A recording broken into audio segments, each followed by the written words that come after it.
अस्सलाम वालेकुम students, welcome back to my YouTube channel inside learning. आज की इस वीडियो में हम बात करने वाले हैं माइटोकॉन्ड्रिया और माइक्रो बॉडीज़ के बारे में। ये वीडियो आप एंड तक ज़रूर देखिएगा क्योंकि इससे आपको बहुत ज़्यादा इन्फॉर्मेशन मिलने वाली है। हम इसके स्ट्रक्चर और फंक्शन सारी चीज़ों को ईच एंड एवरीथिंग हम स्टेप बाय स्टेप डिस्कस करेंगे। सबसे पहले हम बात कर लेते हैं माइटोकॉन्ड्रिया क्या है। Mitochondria is the power house. Power house से मतलब यह है कि ये एनर्जी प्रोवाइड करता है to entire cell. Mitochondria was first observed by Richard Altman. Term mitochondria was coined by Carl Benda. It is derived from the bacteria by a process called endosymbiosis. सबसे पहले बैक्टीरिया किसने discover किया था, observe किसने किया था, Richard ने। और उसके बाद सबसे पहले नाम उस जो उन्होंने एक आइडेंटिटी या कंपोनेंट उन्होंने जो डिस्कवर किया था उसको सबसे पहले नाम किसने दिया था, कार्ल बेंडा ने। और ये किस चीज़ से ड्राइव हुआ था, ये एक बैक्टीरिया से ड्राइव हुआ था बाय द प्रोसेस ऑफ एंडोसिम्बायोसिस। अब अगर हम साइज़ की बात कर लें तो माइटोकॉन्ड्रिया की वेरिएशन होती है साइज़ में। इट मे बी 0.05 माइक्रोमीटर और 1 माइक्रोमीटर तक की इसका साइज़ हो सकता है। लेंथ इसकी 1 to 10 हो सकती है। शेप इसकी बीन शेप्ड होती है, एलोंगेटेड होती है और thread like. It may be of any of them, किसी भी तरह का इनमें से हो सकता है। Number average liver cell contains 1500। Average liver cell में अगर हम बात करें तो 1500 माइटोकॉन्ड्रिया होते हैं इन ईच सेल। लिवर के एक सेल में कितने तकरीबन माइटोकॉन्ड्रिया होते हैं, 1500। तो may be they are may be great in number in each cell. Mitochondria is an organelle. Mitochondria क्या है, ये एक ऑर्गेनेली है इन विच बायोकेमिकल प्रोसेस, जिसमें बायोकेमिकल प्रोसेस होते हैं किसके, रेस्पिरेशन के, एंड एनर्जी प्रोडक्शन, एनर्जी की प्रोडक्शन होती है। For example ATP। Energy production से मुराद यही है कि उसके अंदर एनर्जी बन रही है और वो एनर्जी माइटोकॉन्ड्रिया अल्टीमेटली सेल को दे रहा है ताकि वो अपने फंक्शंस परफॉर्म कर सके। उसके बाद हम बात कर लेते हैं structure of mitochondria. The mitochondria, यहाँ मैंने एक डायग्राम बनाई हुई है माइटोकॉन्ड्रिया की। पहले मैं आपको एक डायग्राम से थोड़ा सा समझा देती हूँ ताकि आपको जब मैं रीड करूँ तो आपको उसमें ईजी रहे। ये माइटोकॉन्ड्रिया की डायग्राम है। सबसे पहले हम बात कर लेते हैं मेम्ब्रेन्स की। माइटोकॉन्ड्रिया की आउटर मेम्ब्रेन है और ये इसकी इनर मेम्ब्रेन है, अंदर वाली। प्लस इसके अंदर ATP सिंथेसिस हमारी मैट्रिक्स के अंदर हो रही होती है। यहाँ पे ग्रैन्यूल्स भी प्रेजेंट हैं और जो आउटर वॉल है इसके अंदर पोर्स भी प्रेजेंट होते हैं। प्लस माइटोकॉन्ड्रिया के पास अपना DNA होता है जो कि खुद रेप्लिकेट करता है, इसलिए ये एक पूरी कंप्लीट ऑर्गेनेली है। The mitochondria are bounded by double membrane in vellum. Mitochondria bound होती है किससे, डबल मेम्ब्रेन से। Provided stability and flexibility. Double membrane का फंक्शन ये है कि वो स्टेबिलिटी और फ्लेक्सिबिलिटी प्रोवाइड करती है माइटोकॉन्ड्रिया को। Outer membrane contain special pores. बाहर वाली जो मेम्ब्रेन है उसके अंदर क्या है, स्पेशल पोर्स हैं which make it freely permeable to make the small molecules and ions. वो परमिएबल इसलिए है ताकि वो उसके अंदर से आइंस और कुछ मॉलिक्यूल्स इंपॉर्टेंट गुजरने दे। Inner membrane is specialized highly convoluted membrane which is impermeable to most small ions. अब जो inner membrane है वो क्या, highly convoluted, मतलब वो बहुत ज़्यादा आपसे कह लें एक दूसरे के अंदर एम्बेडेड सी है। ये वाली ये जो कन्वुलेशन सी बनी हुई है, कन्वुलेटेड है और वो क्या, इम्परमेबल है, वो पास आउट नहीं होने देती आइंस को। कौन से आइंस को, जैसे हाइड्रोजन आइन हो गया, ATP हो गया और ADP हो गया। The outer membrane is smooth. Outer membrane क्या है, स्मूथ है, but the inner membrane is folded forming a large sheets और ट्यूब्स कॉल्ड क्रिस्टाई। जो मैंने भी आपको पीछे वो फोल्डिंग वो ऐसे ऐसे वाला स्ट्रक्चर दिखाया उसको हम क्रिस्टाई बोलते हैं और वो इनर मेम्ब्रेन बनाती है। और वो क्यों बनाती है, वो लार्ज शीट होती है लेकिन उसकी फोल्डिंग की वजह से इस किस्म का स्ट्रक्चर बन जाता है। अब वो जो एक स्ट्रक्चर बना है इनर मेम्ब्रेन का due to the folding of the large inner membrane और लार्ज शीट, उसके क्या क्या फंक्शंस हैं। मैंने respiratory enzymes are embedded in cristae. बहुत सारे रेस्पिरेटरी एंजाइम्स जो हैं वो क्रिस्टाई के अंदर ही प्रेजेंट है। आपको पता है रेस्पिरेटरी एंजाइम्स जो हैं वही रेस्पिरेशन में इन्वॉल्व है, मतलब production of ATP। The crystal provide large surface area to make it possible to contain many copies of each of the enzyme. क्रिस्टाई की फोल्डिंग की वजह से क्या हो जाता है, बहुत ज़्यादा सरफेस एरिया इंक्रीज़ हो जाता है क्योंकि वो शीट्स इतनी बड़ी हैं, जब वो फोल्ड होती हैं तो और स्पेस बनती रहती है। इस तरह इतना ज़्यादा सरफेस एरिया हो जाता है और वो जितना ज़्यादा सरफेस एरिया होगा उतनी ही ज़्यादा एंजाइम्स होंगी, उतनी ही ज़्यादा रेस्पिरेशन का प्रोसेस होगा। The DNA occur as circular molecule in one or more clear areas called nucleoids. अब माइटोकॉन्ड्रिया के अंदर क्रिस्टाई वाले पार्ट के अंदर कुछ ऐसे एरियाज होते हैं जिनको हम क्या कहते हैं, न्यूक्लियोइड्स। बेसिकली वो एरिया हैं जहाँ पे न्यूक्लियस प्रेजेंट है और DNA प्रेजेंट है, किसका, माइटोकॉन्ड्रिया का, in the form of circular molecules. The matrix in is the middle bit inside the inner membrane is gel like made up of proteins and lipids.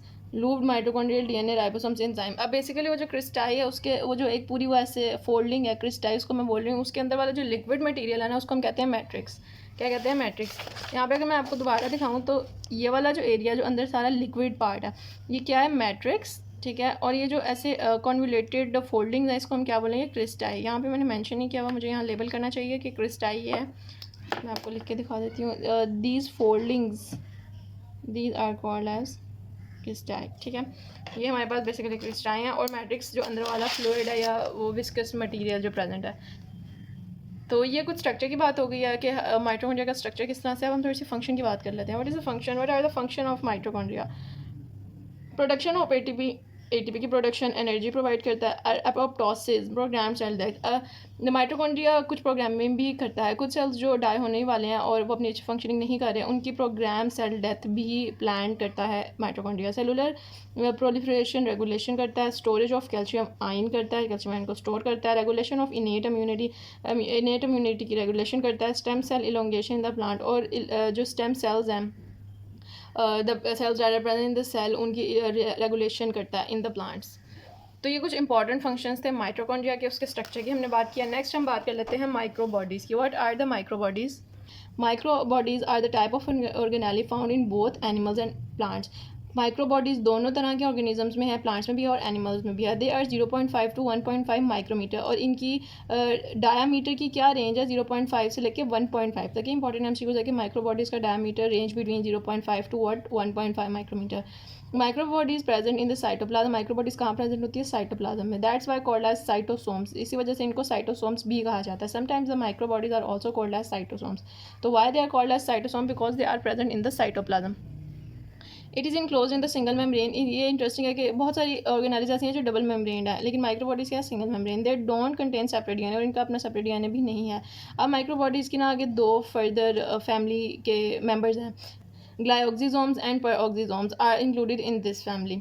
सबसे पहले हम बात कर लेते हैं पेरोक्सिसोम्स की। What are the peroxisomes? ये दोनों इसका पार्ट है माइक्रो बॉडीज़ का। Peroxisomes are the membrane bounded organelle. ये भी एक ऑर्गेनेली है दैट टेक पार्ट, जो कि हिस्सा लेती है इन वेरियस ऑक्सीडेटिव प्रोसेस, बहुत सारे ऑक्सीडेटिव प्रोसेसेस में।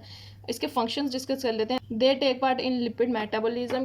पेरोक्सिसोम्स क्या करते हैं? ये लिपिड की मेटाबॉलिज्म में हिस्सा लेते हैं, और catabolism of D amino acids, polyamines and bile acid. इसका मतलब मेटाबॉलिज्म और कैटाबॉलिज्म में जो फंक्शनिंग करते हैं ये ऑर्गेनेली उसमें इन्वॉल्व है। The reactive species such as oxides to converted to water by various enzymes like peroxidase and catalase in plants. Photorespiration occur in peroxisomes.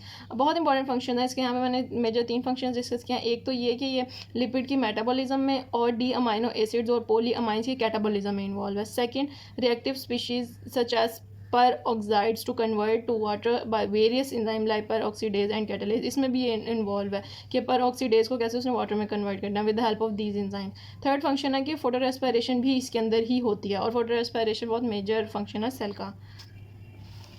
Next हम बात कर लेते हैं ग्लाइओक्सिसोम्स की। Glyoxysome is an other member of the micro bodies. Glyoxysomes are specialised peroxisomes. अच्छे peroxisomes थे वो थोड़े बेसिक लेवल के थे, ग्लाइओक्सिसोम्स से थोड़े से स्पेशलाइज्ड हैं, उसी की कैटेगरी में आते हैं, लेकिन स्पेशलाइज्ड हो गए हैं।